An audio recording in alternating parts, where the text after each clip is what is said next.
بسم الله الرحمن الرحیم. فیوچر کنټینیوس ټینس دا لسم نمبر ټینس دی. فیوچر ویل کېږي راتلونکي ته او کنټینیوس ویل کېږي جاري ته. کوم کارونه چې په راتلونکي وخت کې جاري وي. د دې ټینس ایکسپلین کېدو نه مخکې زه تاسو ته یوه خبره کوم، ځکه موږ په پریزنټ کنټینیوس ټینس کې ویلي I am playing cricket. زه کرکټ کوم لګیا یم. بیا مونږه پاس کې ویلي I was playing a cricket. ما کرکټ کاوه لګیا وم. کوم وخت چې زلزله وه زه په ګراونډ کې وم، ما کرکټ کاوه. اوس که چېرې مونږ داسې وو چې ته چې سبا راځې نو زه به په ګراونډ کې کرکټ کوم، نو بیا مونږ ته ضرورت وي د فیوچر کنټینیوس ټینس.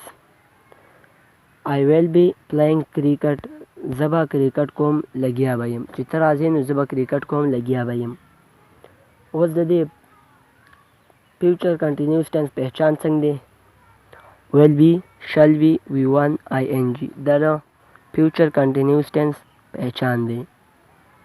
اوس زموږ سره پښتو یو سنټینس دی. اوس په سکرین باندې تاسو ته سټرکچر ښکاري. دا د فیوچر کنټینیوس ټینس سټرکچر دی. دا به تاسو سره مدد کوي په پښتو جملو کې یا د اردو جملو کې چې انګلیش ته ټرانسلیټ کوئ. موږ سره پښتو یو سنټینس دی. زه به بازار ته ځم روان به یم. سبا چې دا وخت دی زه به بازار ته ځم روان به یم. دې لپاره موږ اوس سبجیکټ پکې څوک دی؟ زه لپاره لګي آی به ولګو، بیا به ویل بي راکوز کو، که پلورل کو سینګولر و که هر څه و، دې لپاره موږ ویل بي لګو. بیا موږ ویل بي راکوز کو، بیا به موږ وي ون چېرته ځي، خوراک کوي نه څښاک کوي نه ځي، تللو ته ویل کېږي ګو. ګو به ولګو، بیا به څه ing اضافه وکړو، ګوینګ به شي. چېرته ځي؟ بازار ته ځي. نه جومات ته ځي نه بازار ته ځي، نو ټو بازار. I will be going to بازار. اوس که چېرې موږ د دې نه نیګیټیو جوړو نو بیا به موږ د دې ویل نه بعد ناټ ولګو، نور به هغه جمله راکوزه کړو. او که بیا موږ د دې نه لکه سوالیه جمله جوړو چې آیا زه به سبا بازار ته ځم روان به یم په دې وخت کې، نو بیا ځان نه خو پوښتنه نه کېږي، خو بیا هماسې اګزامپل دی.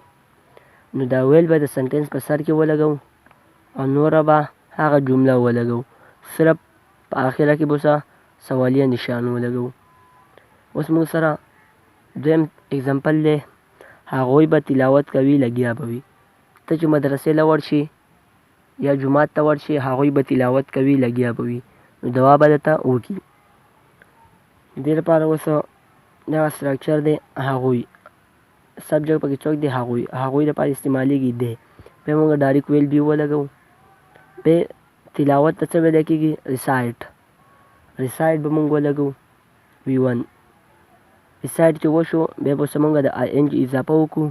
که چېرې د ریسایټ په اخره کې ای ده، د ای به ترې موږ کټ کړو، ing به ورسره ولګو، ریسایټینګ به شي. او بیا به ابجیکټ پکې څه دی؟ قرآن مجید.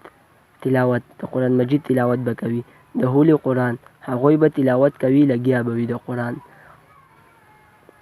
که چېرې موږ د دې نه اوس نیګیټیو جوړو نو بیا به د دې ویل نه بعد ناټ ولګو، نوره به هغه جمله راکوزه کړو. که بیا موږ د چا نه پوښتنه کوو یا سوالیت جوړو چې آیا هغوی به تلاوت کوي لګیا به وي د قرآن، نو دا ویل به د سنټینس په سر کې ولګو، آخره کې به صرف سوالیه نشان وکړو. دا زموږ سره فیوچر کنټینیوس ټینس. انشاءالله د دې نه بعد پاتې شو دوه ټینسونه، هغه به مو وایو.